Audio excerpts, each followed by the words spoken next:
Welcome to BTA Politics Live on Business Television Africa with me, Winston Taki. This is your exclusive business and economic program where we give you political analysis from dimensional cases. Today we'll be delving on very interesting issues that have to do with the case of Ghana's debt ratio, where it has hit at the moment seems to be very alarming. At the moment we have hit at the tone of 2.5 billion US dollars. We'll be assessing this situation, whether how this is going to impact on our economy going forward into the 2016 election, and whether our economy and businesses will be able to survive considering the challenging factors that have led us to this particular situation. We'll be also touching on the case of ECG, whether the case of water bills, which at the moment have been technically implicated with technology, where we've seen them being used as a scratch card as a means of payment. We'll be seeing whether the economic impact analysis of this on the lives of people continuously. We've seen the cases also of the GMPC trying to create an energy city, whether this is also a prudent approach of the use of the taxpayers' money. This is in the House of Parliament, but we are assessing, considering the huge amount of money that were being paid as accommodation in terms of rent. We'll be getting more into that shortly. Take and stay right back. Welcome back to BTA Politics with me, Winston Taki, your exclusive political and economic show. Today we're delving in a bit of economics on the moment, and I'm sure I have your attention at the moment. We'll be starting with the issue of the Ghana's external debt hitting to the tune of 2.5 billion. It was projected up to 2015 that we are likely to hit 800 million US dollars. But from 2015 to now, our debt stock has risen to the tune of 2.5 billion. What are the factors leading to that case? Will this reflect, does this reflect in our revenue generation? How much as interest are we going to be paying over the next 3 years on our debt, considering we've been going into the Eurobond market to borrow billions and billions of dollars into order to refinance some of the debts we've been going on to. Some have been intended to refinance debt, some to refinance infrastructure in the country. So this and many more will be delving on today. Today, I'm privileged to have as my guest a financial analyst, is an expert in his own person, and is also the Dean of School of Business and Leadership. Is here with me to discuss all the necessary issues today on BTA Politics. It goes by the name Dr. Ebenezer Mensah. Actually, I hope I got the name right. Ashley. Ashley, thank you very much. Thank you very much. All right, Doctor, welcome to the show. It's a pleasure meeting you. Likewise. How's the day been? Not bad. We have a very fluctuating weather condition, but we're coping with it as usual. We hope the rain this time around wouldn't cause a June 3rd. At all. Far from that. We are far from that. I passed by Circle the other time, and the reminiscence wasn't a good one. And so our prayer that doesn't recur in our social setting. It isn't a good one at all. How long are we going to be praying when the needed authorities need to stand up to get the things fixed at the moment? That's a very good question. Actually, we need to back prayers with actions, And when we pray, we need to ask for God's guidance and directions as to what we should do. It's not a matter of praying and then sitting down and expecting the miracle to happen. We have to walk the talk. And so when the ideas come, we have to implement them. Fortunately, there are some initiatives that have been taken through the Accra Metropolitan Assembly, that's the AMA, and we hope this would work out effectively. What is your people calling of his resignation? Is this a prudent call, or is he a bit too satirical at the moment? Well, satire, the word as you use, may be based on some perhaps information you have that may not be shared on air. And as a matter of fact, I have observed that we as Ghanaians sometimes hate people who do the right thing. When especially you're cracking the whip and many people are affected, then they would begin to call you names.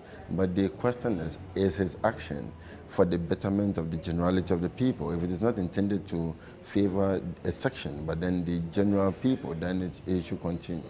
As a matter of fact, he's someone who came up with some foreign ideas. And I have realized in Ghana here, we sometimes find it difficult embracing alien concepts.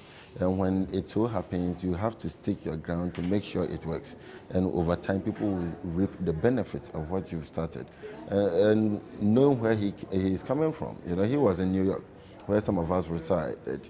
And we know how they take, the environment cleanliness to be. And that's what he's trying to pursue. And I know if he's given the opportunity, he'll be able to turn things around in the city. We are used to filth.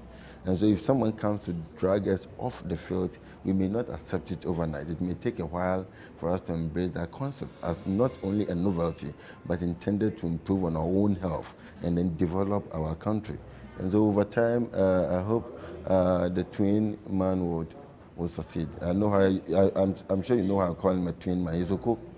You know, so he's on course. Personally, he's on course. Ghanaians must begin to appreciate change and embrace it. All right. As to whether it is a foreign idea, one thing that is not foreign to our Ghanaian politics or our economy is the debt ratio.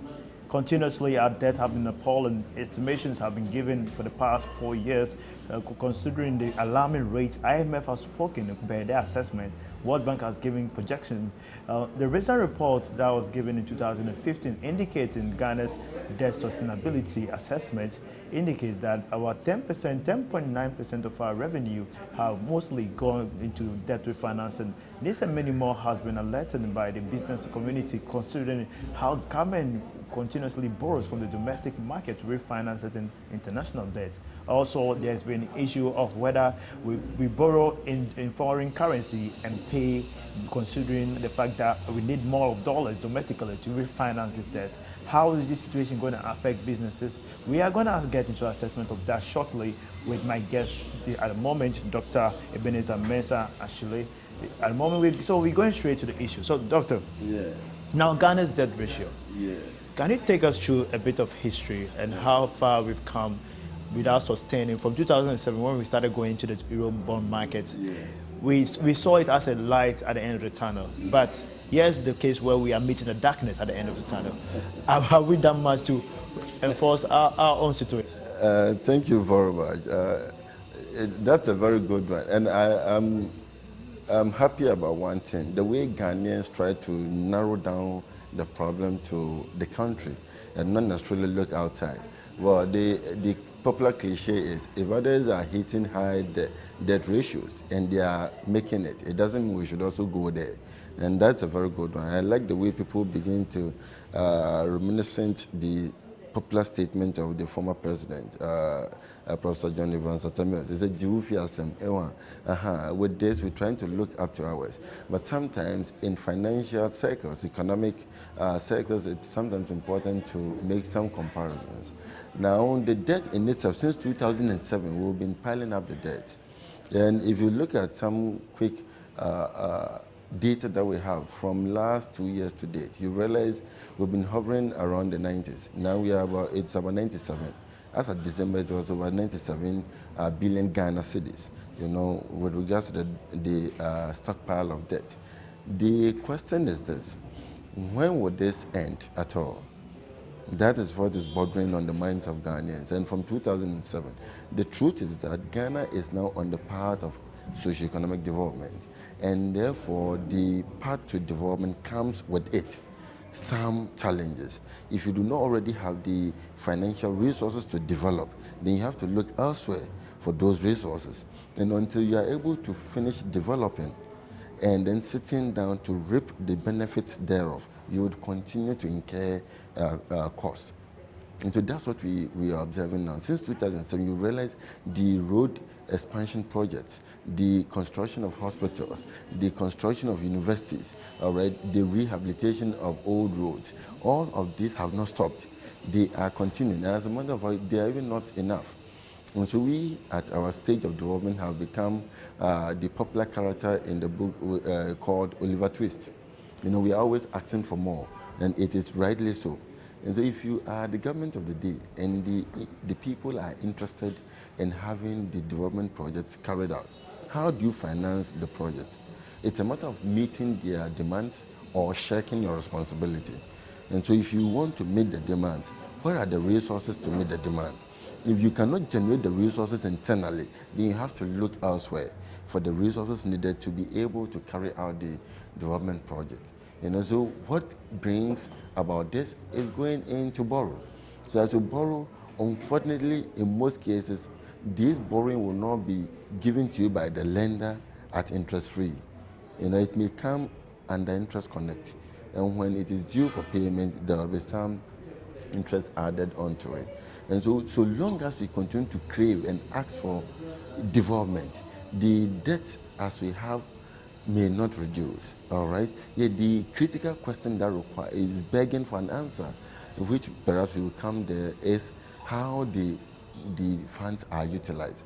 That is what we must seek answers for. But as to the generation of funds externally to finance the project, that may take a while to stop. You know, if we will do some comparative analysis, if you look at places like United States has over 100% debt to GDP ratio. It means the borrowing of the United States is more than even the GDP of the country as of 2015. For some countries, we have 89%. Others, we have 120%. Japan is over 200%. But Japan's situation is understandable because as a result of the earthquake, they had to reconstruct.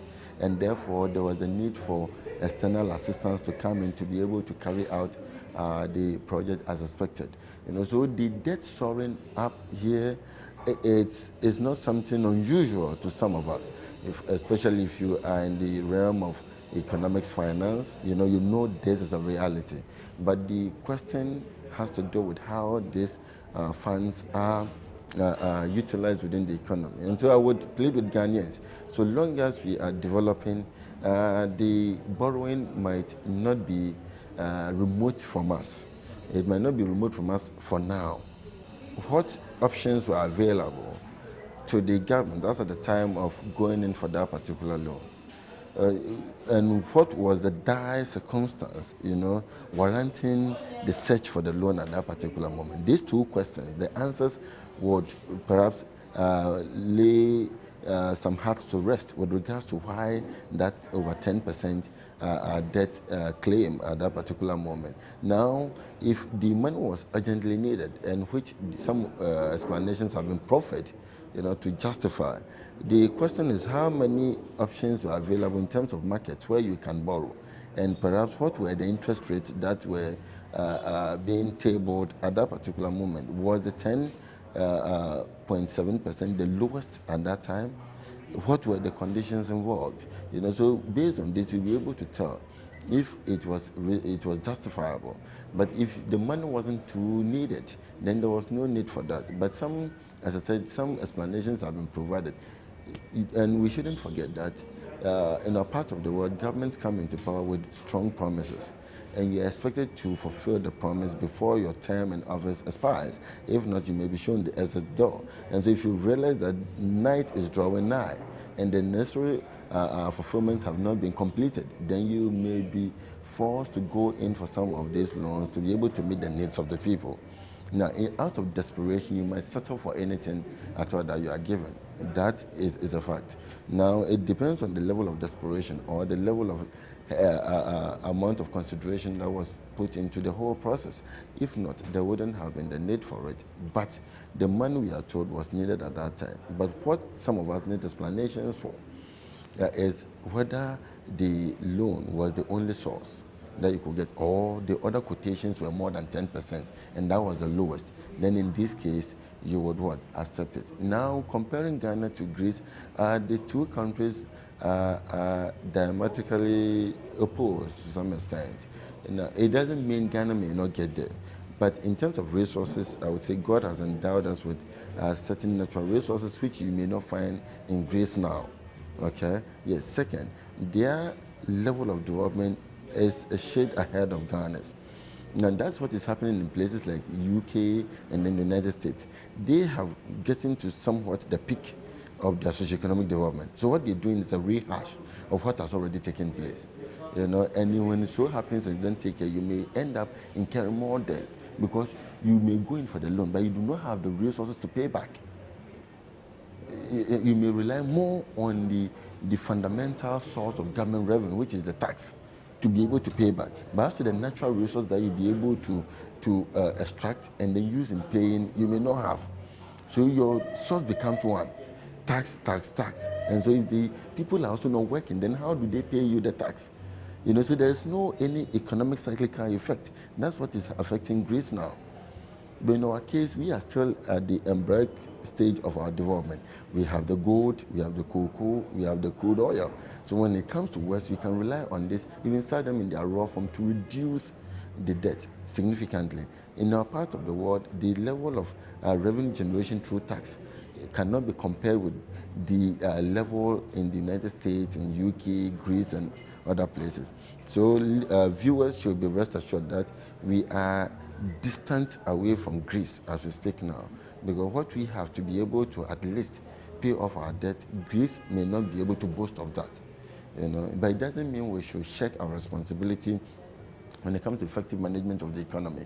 That has to be controlled, and that is the beauty of strong opposition. Is the people with the intellectual capacity to be able to tell you that you are veering off the track, get back on the road, and be able to speed up effectively. So there's a difference between the two of us, actually. All right. Late 2014 up until 2015, first quarter, second quarter, we saw the case of the cedi having a bit of volatility because some of the leading factors being given away because of the international oil prices, and most of the exports are running import and this and this and that. But it appears that this year we've seen a bit of stability, but most economists are not still optimistic about the stability, considering the amount of debt ratio we have, and also it looks kind of artificial and can break down any moment from now.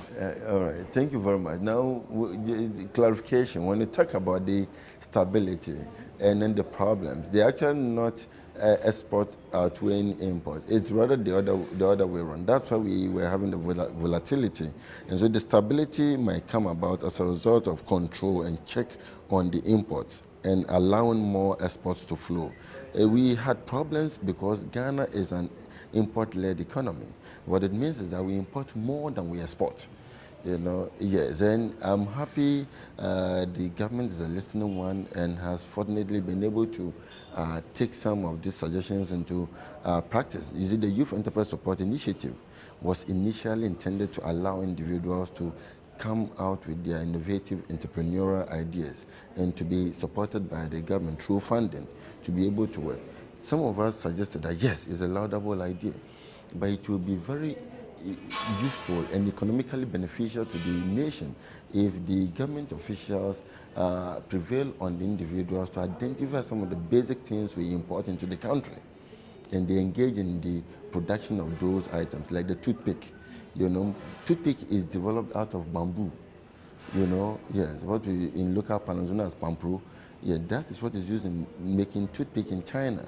And we have bamboo in large quantities here, which could easily be transformed. What the individual may need in this case is a machine that will be used and we're trimming it to the expected size and then shape. So if we are able to... So these are social intervention. That is it. So if you're able, social and economic intervention, because socially you'll be able to make use of it. Economically, you empower the person. The person being set up will eventually be paying tax to the government. The person would also employ another person who would also be paying tax. So you end up solving unemployment situation, and then you increase your source of revenue. Now the money that is given out is also not for free. It is intended to be paid over time.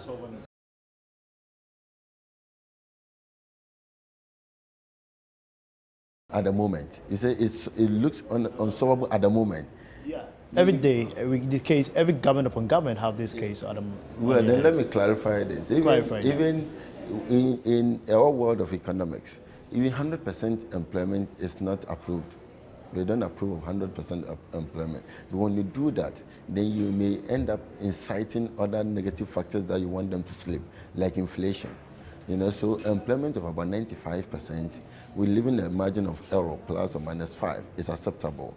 But what it becomes unacceptable if you have unemployment of about 10%, 15%. So here you would like to reduce the number to the barest minimum. In this case, if you're able to create the jobs for the people, then you reduce the overall unemployment rate. That is what we're looking at in this particular situation. So if you're able to set them up, then you will be able to do exactly what we're talking about.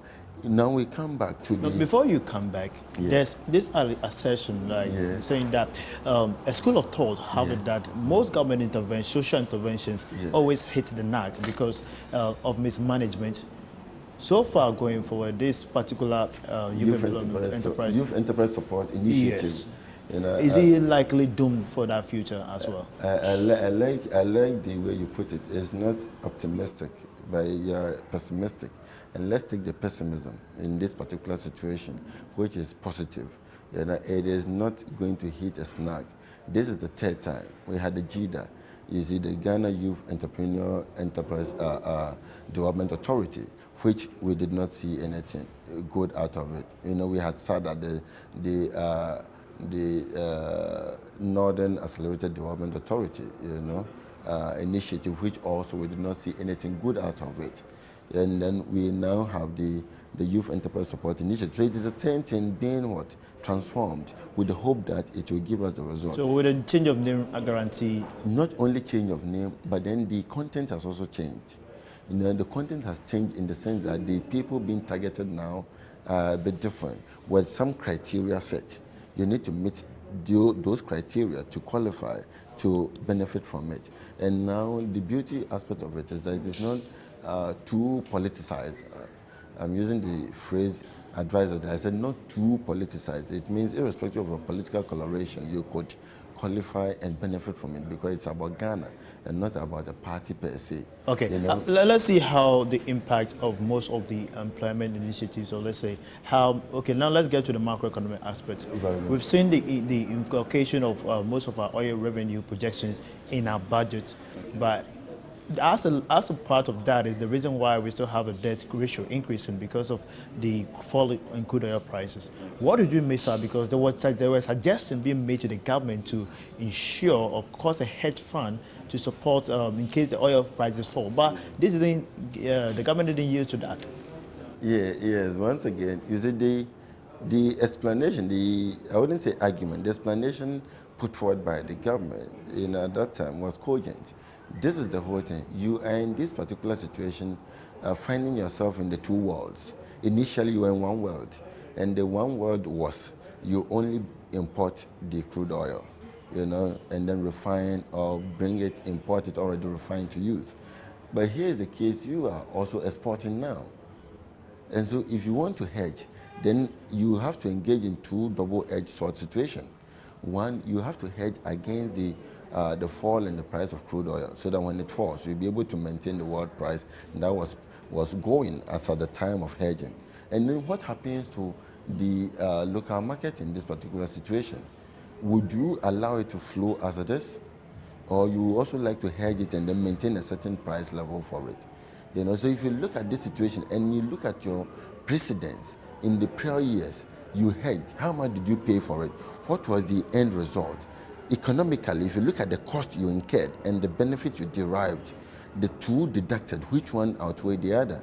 So on the basis of this, you might try to tread cautiously, because the very same people who might be touting or hailing you to go for the hedge, if you go in and eventually you incur too much cost, they will turn around and say you increase the stockpile of debt of the country. So sometimes it's not about what people say alone, but you, the one at the driving seat, will have to do the cost-benefit analysis and see if it is rational and economically beneficial at that time to engage in that economic act. So was that the reason why Ghanaians were forced to pay what they call realistic prices on the? Yeah, because now it is being allowed to be dictated by the market. So there is this. It depends on the prevailing market price. So the fluctuation, the only problem has to do with government hesitance sometimes to reduce the price as it falls on the market. In advanced economies like the United States, if the price falls today, immediately it reflects at the oil pump, the pump. You understand? You go there and then the oil you buy in this case diesel or petrol has the price reduced automatically. But now part of the world it takes some time because the government's control has not been weaned off that was under the automatic price adjustment. That is not under. That is what is supposed to prevail. If you want deregulation and allow the dictates of the market to determine the price of the crude and the oil prices, then that is the automatic price adjustment formula. That's what has been adopted. But its implementation is not absolute. When I say not absolute, it means not 100% because Initially, 7 months ago, Yeah. when the deregulation formula came in and was Yeah. instituted, we saw every 2 weeks, somewhere there were allegations that this was part of the IMF conditionalities, that Yeah. oil prices would be reviewed at least for every fourth quarter of the month Okay. to ensure there's equitability in price determinations by the oil marketing companies. But we also seen the case of when the crude oil prices was falling, the expectant result or to the ordinary Ghanaian, to the any businessman was not seeing a reflection amidst the already doomed situation that we were in. So Yes. what is lost to the Ghanaian that they need to understand? Again, thank you very much. I like the way you put the statement that there was an allegation that as part of the IMF conditionalities, the price of the crude oil or the oil will have to be reviewed at a certain point in time. Well, if it indeed part of the conditionality, then that is most unfortunate, and the government does not have to buy into it, because the IMF officials, come from country where the government does not meet periodically to review the price of crude oil. The government, they have compelled the government to leave the determination of the price of the crude oil to the private sector completely. So I don't see why government should be compelled to come in to review, especially when the government has been compelled not to provide subsidy. If the government is subsidizing, then she can come in periodically to review to see if there's a need for upward adjustment to make sure that some part of the debt is recovered. But if the government has passed on the 100% subsidy onto the consumer, then government has no business periodically reviewing the price of crude oil at all. Yes, and I have said this somewhere, and the government officials are aware. I believe in government officials speaking as the authority determining what should be done, and not necessarily what IMF has directed us to do, as if we don't know what to do. As if without IMF, you don't know the way forward. But we have many people here who have many years of experience and could even help the IMF officials to chart their course. Readily, I'll mention the very man whom during the early stages of my life, whenever there is the year for the review of budget, we ran to the radio to listen to him without even understanding his vocabularies, Dr. Kwesi. You understand? All these people are around, and they have years of economic experience that they bring to bear on what is happening. And so it will be very unfortunate for us to be speaking now and at every second quote the IMF. The IMF said this, the IMF said that. Don't we have the people who can determine and chart the course of our economic destiny here? It's unfortunate. The IMF can suggest. But given our socioeconomic and cultural environment, it is up to us to see if what they are proffering, fits directly into our system. If not, we review to see what we do. And people have been doing that. So people should begin to accept responsibility and speak on authority, rather than always say the IMF said this. I was watching a particular TV program, and one deputy finance minister was saying, and the IMF is watching. Quickly, I just stood up and then left. IMF is watching what? You are in charge. You know what you need in your country. IMF is watching what? Tell people this is good, and that is why we are advancing it.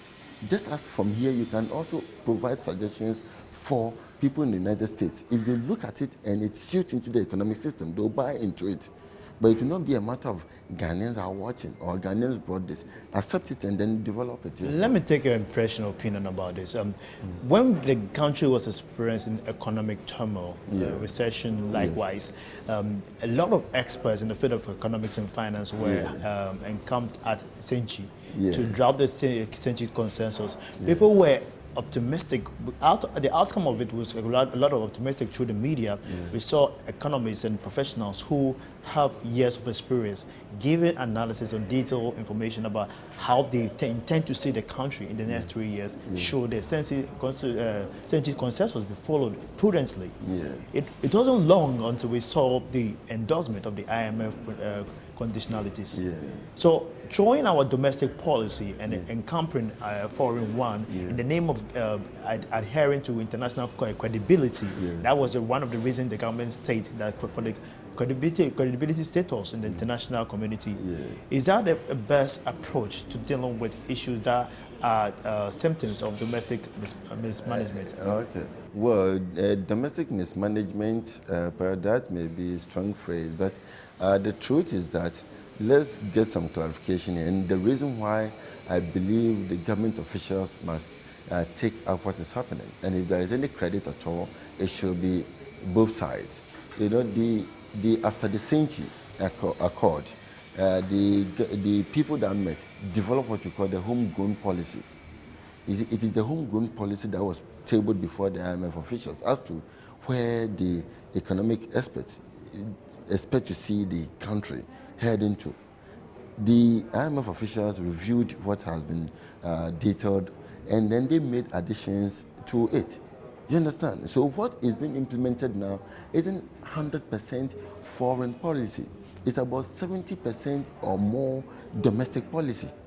That's what I don't understand when people are mentioning IMF. These are ideas that were generated by people from within and then tabled. It's just like you going in for a loan from a bank to set up a business, and the bank asking for a proposal. So you table a proposal, the bank reviews it and realizes that, no, this is a very laudable one, and you should be given the necessary impetus and push financially to move. That is what actually happened. And so it isn't a complete paradigm shift from the initial idea to a new one. No, that's what is being implemented. And people who put up sleepless nights to put up this particular information need to, own up and be counted as such. That is my point. People have done good job here, and they shouldn't hide behind the cloak and only be trumpeting home IMF. That's the same thing. Yeah, that is what I'm saying. You see, some of us have access to this document, the homegrown policy, and knowing where it came from. I don't see why people should relegate themselves to the background entirely and then pretend everything is coming from without. No, people have done very good work here. And so what is happening here, the economic turnaround we are witnessing is as a result of collaboration of Ghanaians and then their foreign counterparts. Most of these people might have not only been with the World Bank and IMF, but have worked with African and the Ghana as a country for years, and are therefore familiar with our economic terrain and know how to suggest and then lead us from the potholes onto the highway. And so that is what is actually happening. It shouldn't be taken as being out of place. The Senchi was born out of suggestions by people that, yes, if you remember, before Senchi, there were some strong economic difficulties. People were calling for the head of the finance minister, but some people suggested no, he shouldn't be ousted out. This man is a listening man. What he needs at that time was a holistic approach. People should be brought together, put their heads together, and be able to turn things around. And that is how Senchi came into being. And its effect is positive. And so we should ride on the positive effect and be able to develop the country as expected. Dr. Eben, now we're looking at the 2.5 billion as being projected in 2016. That will be the case of our debt portfolio. How would this reflect from the point of international investors, considering the impact analysis of debt on the country's development? Again, thank you very much. Now, when it comes to the impact of debt on the country with regards to the foreign investors, fortunately, most foreign investors or investors look beyond just the debt. They have questions that they seek answers for. And one of these questions is, what did the country contract the loan for? Do you have any evidence to buttress the contract of the loan? If this is there, what are the infrastructural development that have been carried out that will make it possible for my establishment of company to thrive in the country? And so if you've been able to put up the necessary social and infrastructural facilities in place to ease the investment process, then the foreign investor might not be too keen on how much debt you've incurred. Because objectively, as an investor, he or she knows that sometimes you incur more than you derive at the moment, but over years you'll be able to recoup. And so if there is if there's strong evidence to buttress the debt that you have filed up, then the investor will know that you're on course.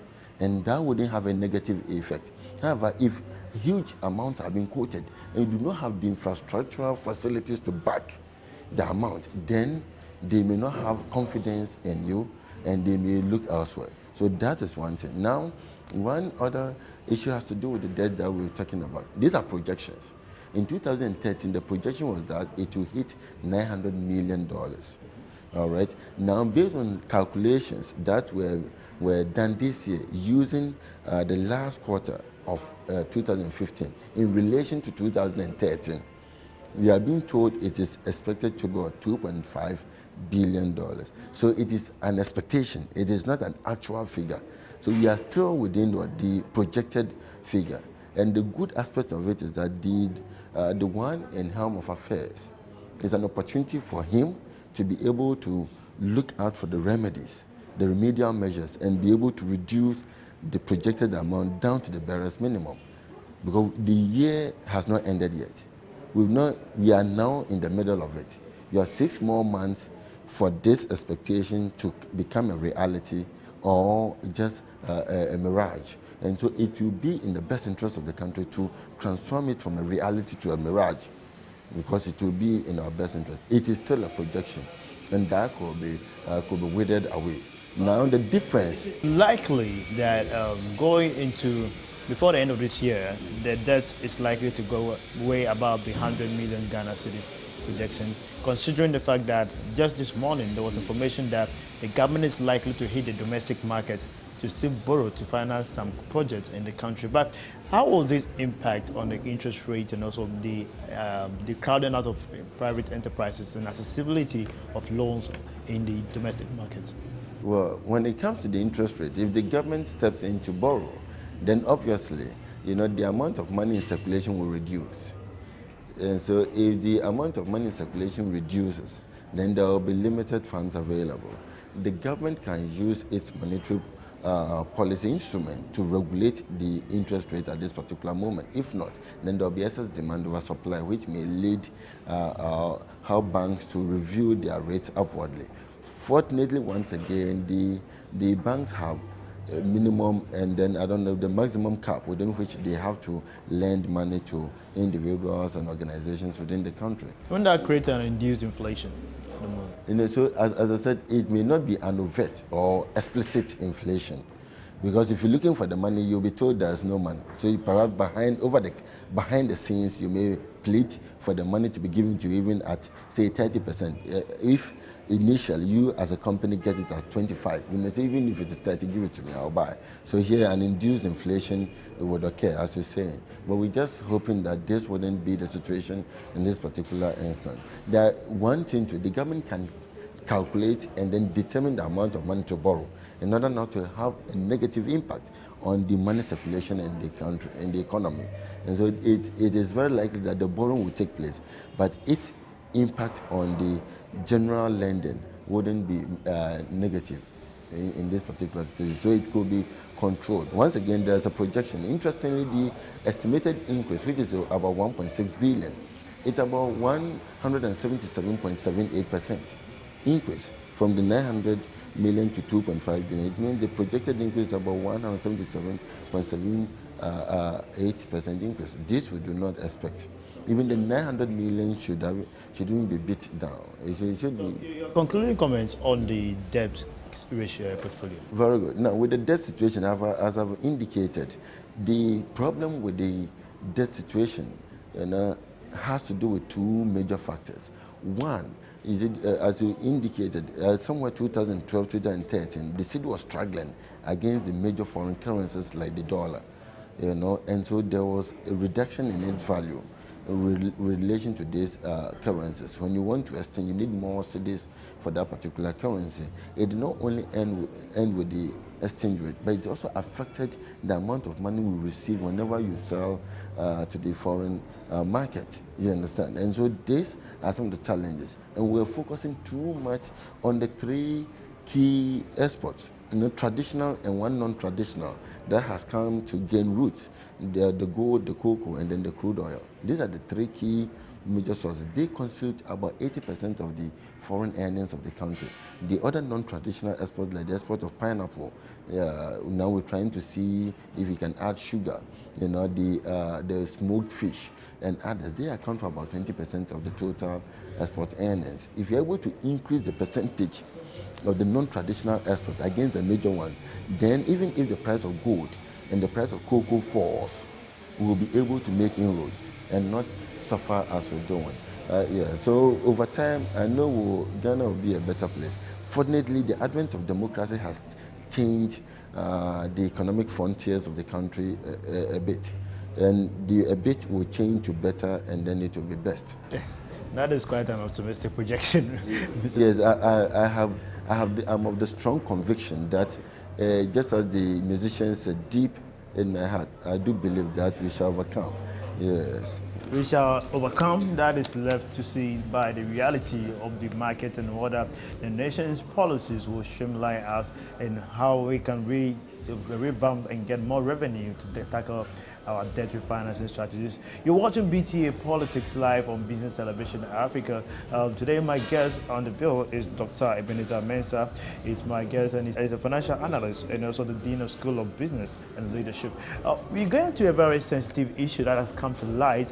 That, continuously we've heard about the Ghana Water Company trying to institute certain policies or let's say measures to streamline the efficiency of collection of revenue to revamp the company back to its feet. But at the moment, we've been questioning and continuously the inculcation of technology as a means of making sure that things are done prudently.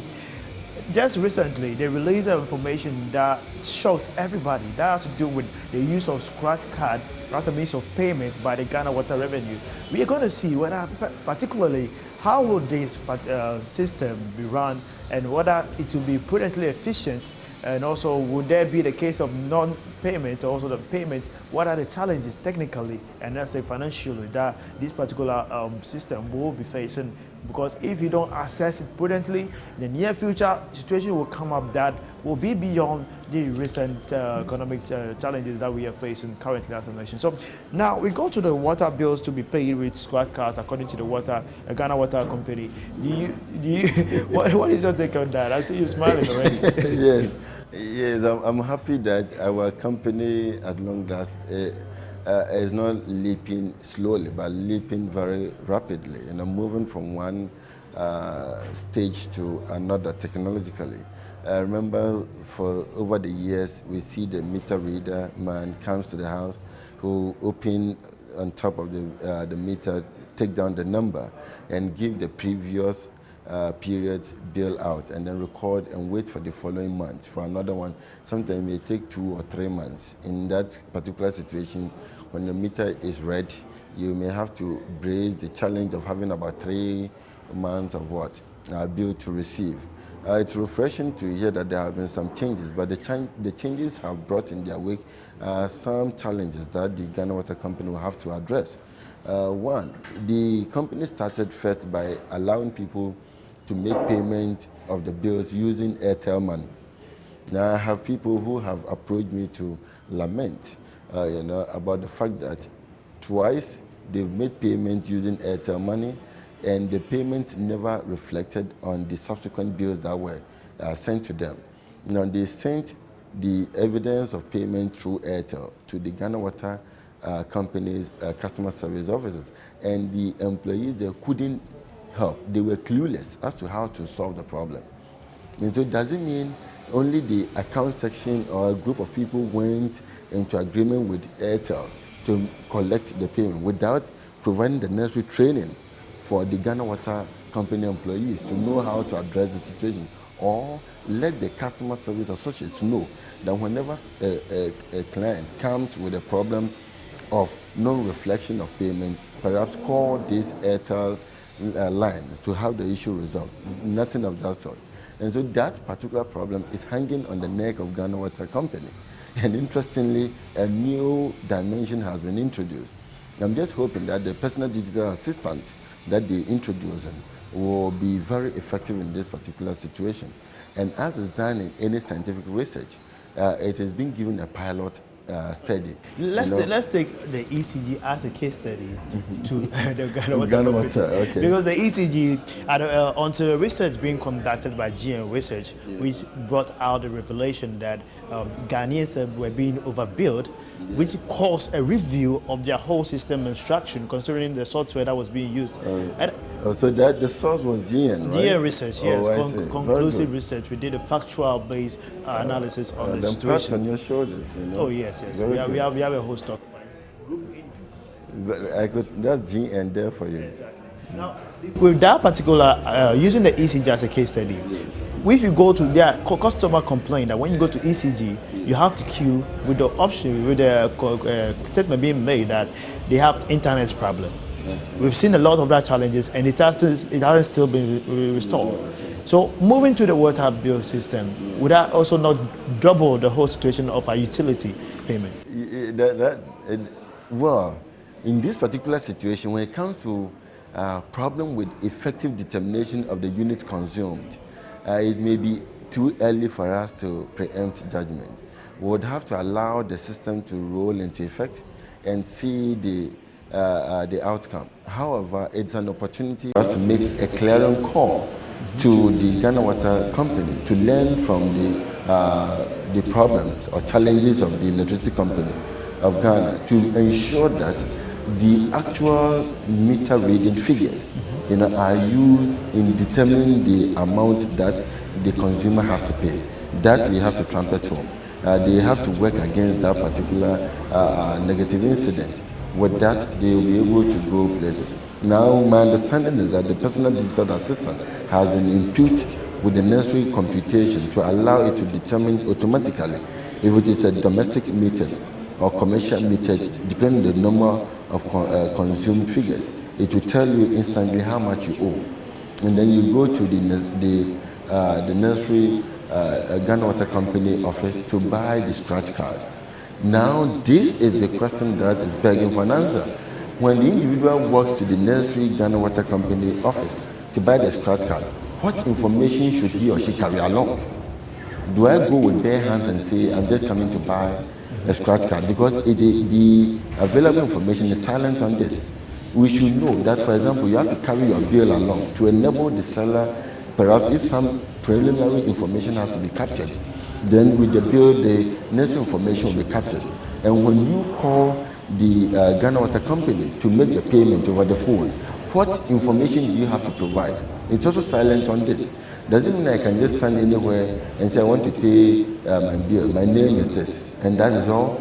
Or you need to know the account number on the bill and others. You see, Ghanaians sometimes will not live up to the expectation. You don't presume they know until you tell them. So if this basic information is required at the time of buying the scratch card or only at the time of making payment, then the consumer should be made aware.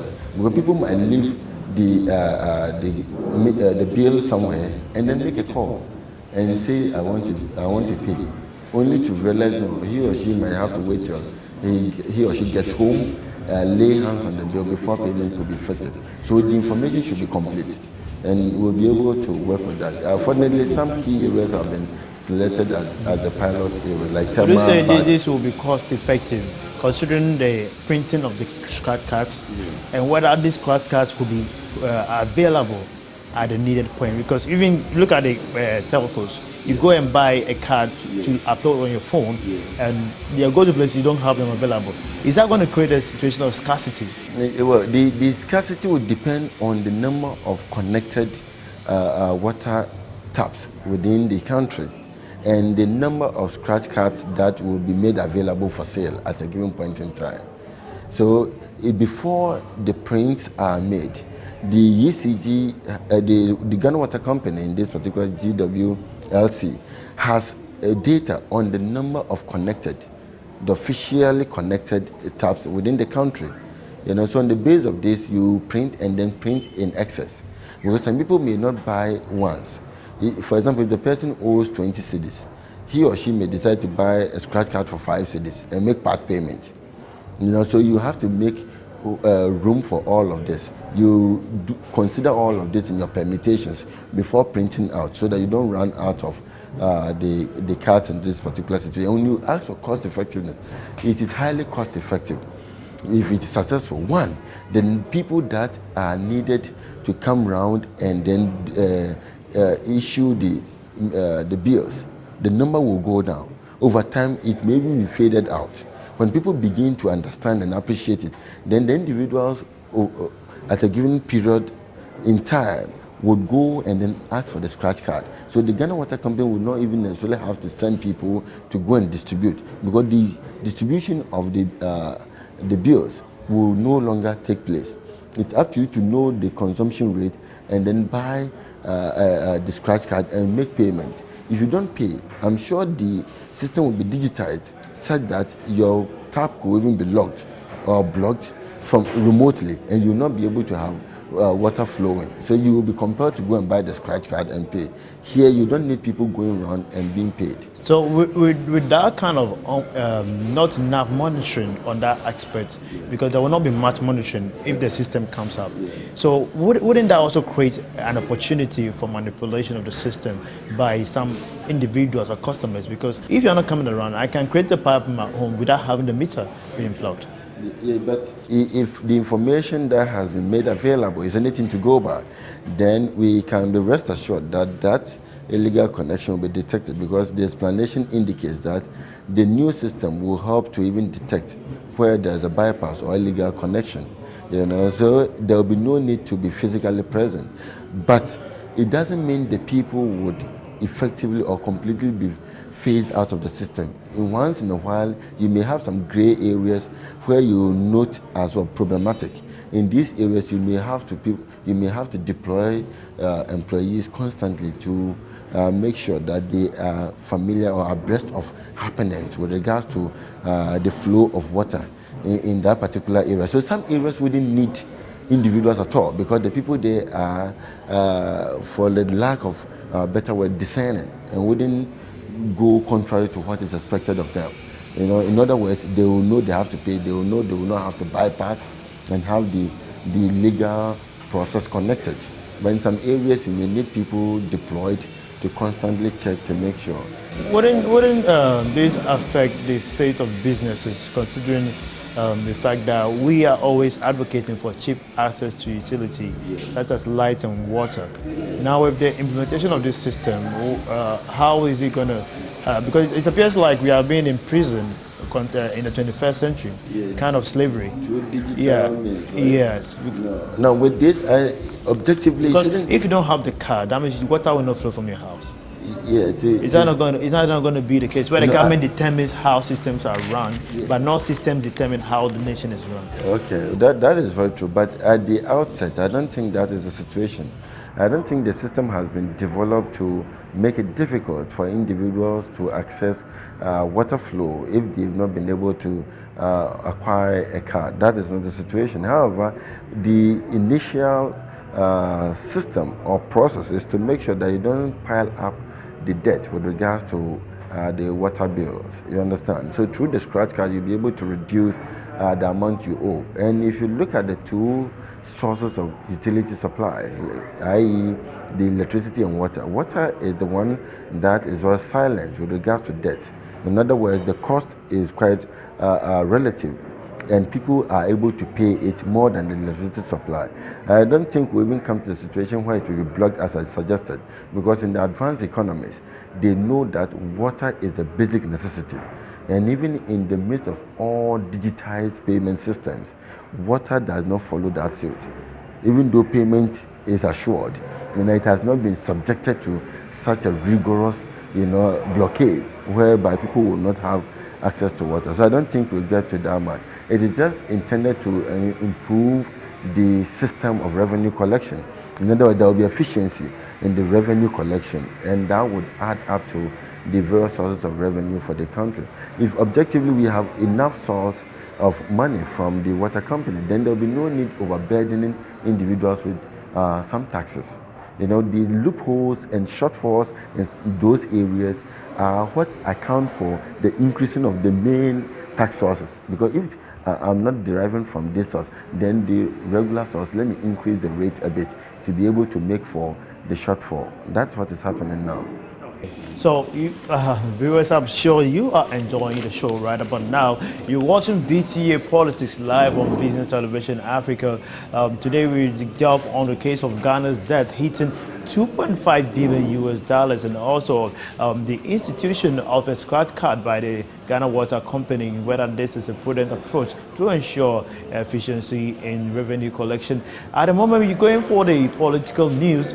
We tell you BTA Politics is a most segmented political business program where we give you updates on what is happening in the field of politics. So right about now, we go for the political news. We'll be right back shortly for more on BTA Politics. Okay, welcome back from the short break. Now, right about now, we delve on the one final issue that has been very sensitive in the House of Parliament. There's been a lot of debate on it, whether to go or not to go. That has to do with the Ghana National Petroleum Corporation's use of some amount of money to restructure a new idea, let's say, system they intend to run. That is bringing the oil companies under one roof and naming it the Energy City.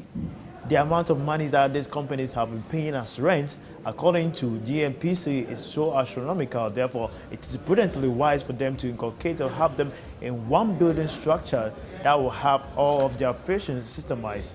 But the House of Parliament have been debating about it. But let me get the thought of Dr. Ebenezer on this particular issue, whether it is prudently the right approach by the GNPC to apportion these huge sums of money for the oil city project they intend to embark on. So, Doctor, this particular project by GNPC is in the House of Parliament, debating here and there. Minority says this, majority says that. Yes. But what do you say about it? Well, once again, thank you very much.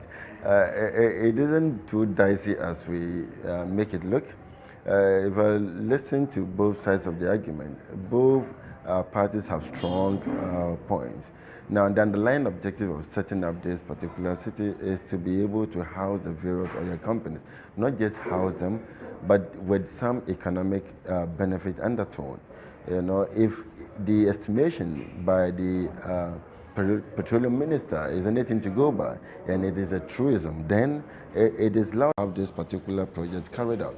And what is the statement? It is that the petroleum companies, the Tullow, the Cosmos, and others combined together in the country spend about $20 million on rent annually here. And if this is the case, then the Ghana National Petroleum Corporation can put up equally befitting structures, just as though they have rented, and then let it out to them to be able to rope in the money into the government coffers. It's a genuine one. Now, the argument of the minority has to do with the cost of putting up the structure, which is over 115 million Ghana cedis. You know, now if you are to round this up to the nearest whole number, which is about 120 million Ghana cedis, and you want to divide this by even 4, then it means about $40 million. That's the cost of the structure. You know, about $40 million. Now, if you're able to incur this cost to put up the structure, and in a year you are able to make $20 million, then it means in 2 years you'll be able to recoup the total amount spent on the project. And from year 3 onwards, whatever you receive will be profit to you. So this is a basic capital project analysis. That is the argument there. Now the minority is arguing that yes, it's a laudable idea. However, given the cost of construction in the country, the location and the materials involved, they are not convinced that the putting up of the structure will cost that much. You're getting the point. So here it is up to the petroleum minister and his department, that is the Ghana National Petroleum Corporation, to be able to provide detailed cost analysis of how they arrived at the 115 million Ghana cedis, present it And when everyone is satisfied, then it will be approved. Apart from the financial aspect, how would this going to impact on job employment? And how would the oil city make any difference from the normal buildings that they are? Significantly, it will even help address what we normally call the transitional unemployment situation. It will address that. The transitional unemployment is where employment is created, but not a permanent one. So it helps to create a stopgap with regards to the number of people that are unemployed over a given period of time. The construction in itself will mean construction firms will be engaged. They would also hire people to work.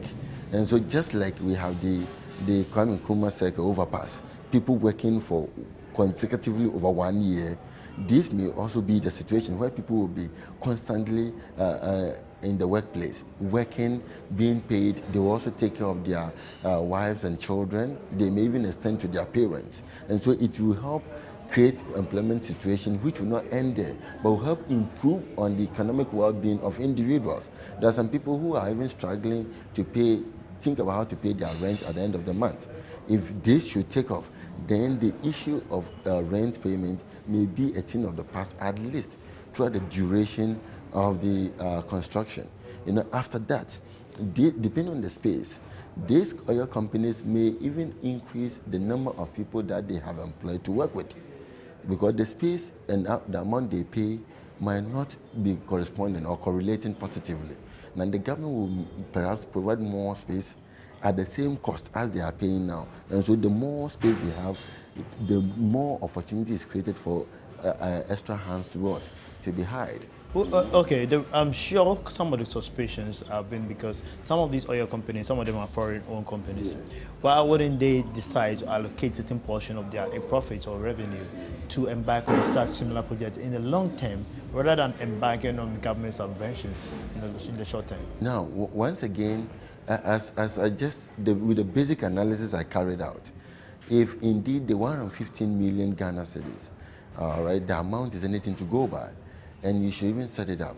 By the time you complete, you might even increase the rent from the 20 million estimated dollars to about 21 or 22. But let's even maintain the same amount. It means all things being equal, within 2 years, you'll be able to recoup the amount involved. Now the oil companies are not trying to settle. First, they are working on their oil finds. And so it is about first things first and other things second. So with the focus on the oil finds, it may take a number of years for them to settle before think about having permanent structures here. By the time they go in for the permanent structure, you would have even already recouped the amount you have spent. The incoming amount will be profitable to you.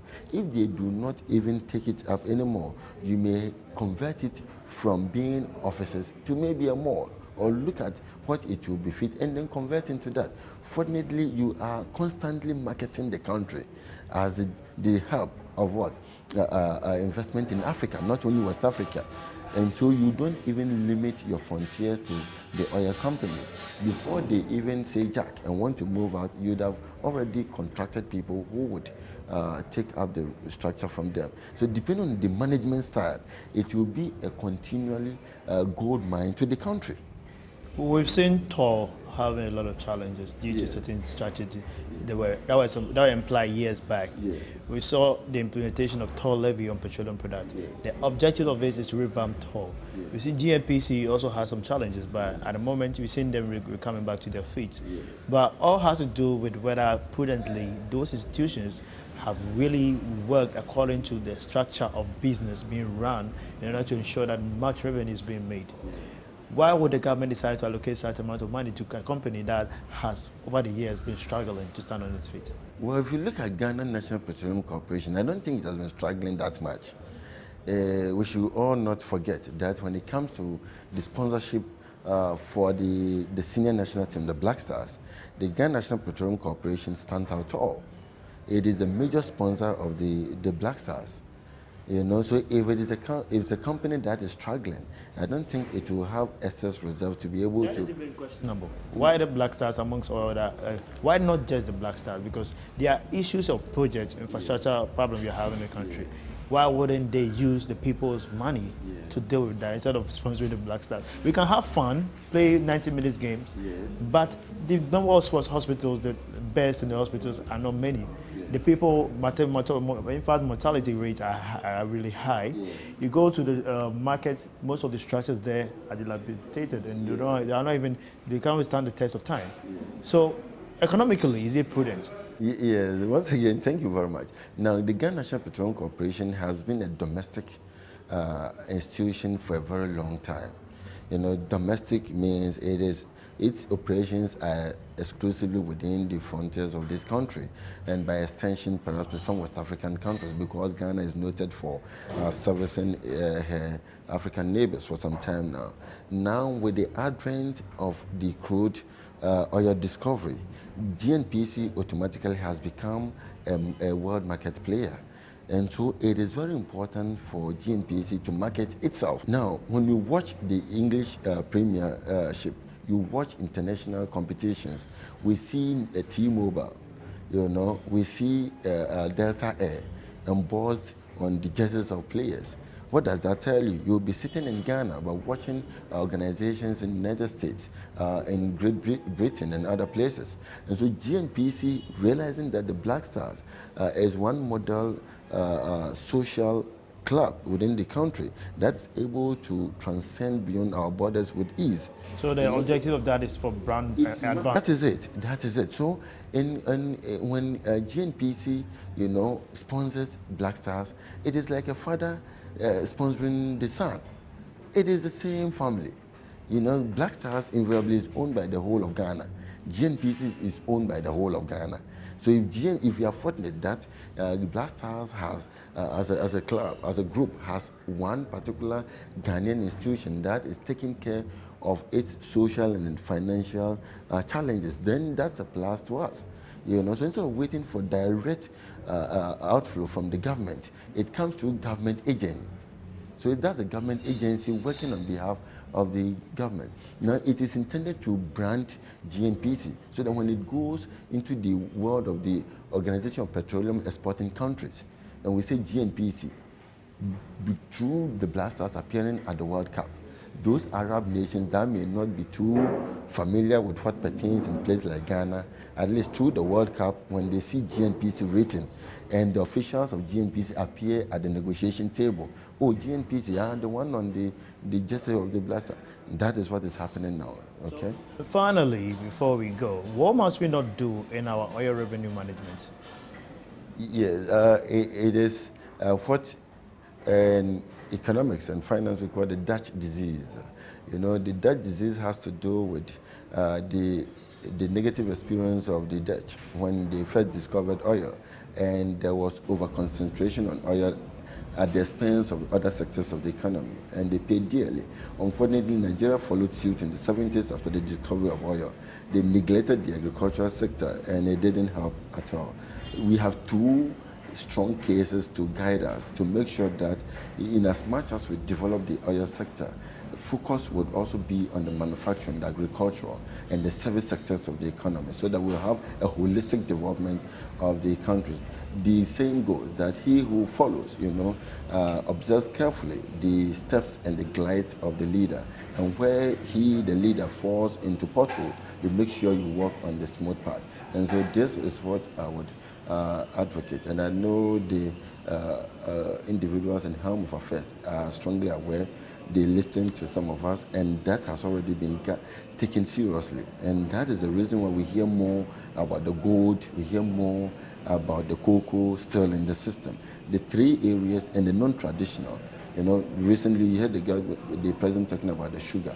All of these are not only intended to revamp and revive the factories that the first president put up, but to expand the frontiers of our exporting activities. And when we do that, the issue that we have with the economic analysts coming out easily to tell us that the debt payment ratio will hit $2.5 billion, that wouldn't be an easy determination if we're able to improve on that. Okay. And that is why I told you at the beginning, I know we are closer to the place and we'll get there.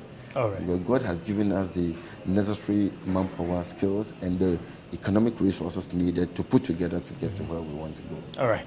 Dr. Ebenezer Mensah has been my guest today on BTA Politics. Doctor, it's a pleasure having you on the show. It's always a pleasure. Thanks for coming.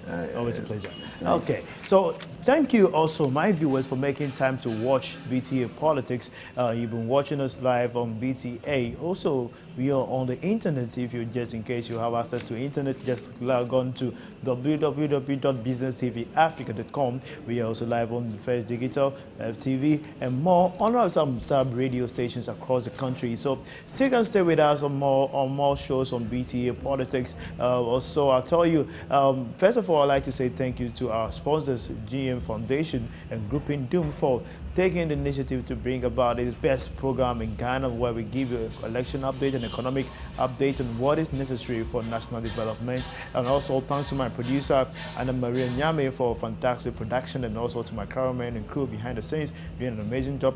Nanat and Ofori, say thank you very much. Also a fantastic man, always solidly behind me on this show. My name is Winston Taki, and I brought you BTA Politics tonight.